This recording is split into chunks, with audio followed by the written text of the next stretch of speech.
বিশ্বকাপের মাঝপথে আবারও প্রশ্ন উঠেছে আইসিসির নীতি নিয়ে।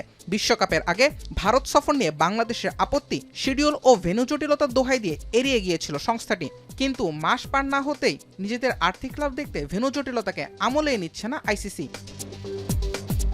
শুধু তাই না, নিজেদের ব্যবসায়িক স্বার্থকে প্রাধান্য দিতে গিয়ে ভক্তদের সঙ্গেও ধোঁয়াশা তৈরি করেছে আইসিসি। সেমিফাইনালের টিকিট বিক্রি শুরু করলেও ঠিক কোন ভেন্যুতে ম্যাচ হবে তা নিশ্চিত না। বিশ্বকাপের মতো আসরে নৈতিকতা বাদ দিয়ে সংস্থাটি প্রাধান্য দিচ্ছে নিজেদের ব্যবসায়িক স্বার্থকে।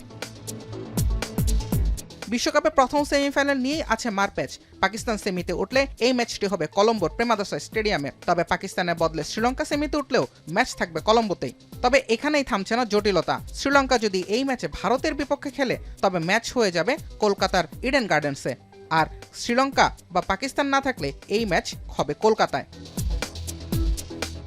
মূলত শ্রীলঙ্কার ম্যাচে স্বাগতিক দর্শকদের সুবাদে টিকিট বিক্রি বাড়াতেই আসরের মাঝপথে সেমিফাইনাল নিয়ে সিদ্ধান্ত বদলেছে আইসিসি। যদিও ভারতের সঙ্গে ম্যাচ হলেই সে ম্যাচ চলে যাবে কলকাতায়। আইসিসির ভারত প্রীতির বড় এক উদাহরণও হয়েছে এই সিদ্ধান্ত। স্বাভাবিকভাবেই তাই সাংগঠনিকভাবে আইসিসির সক্ষমতাও এখন প্রশ্নের মুখে। জুবায়ের আহমেদ, এখন।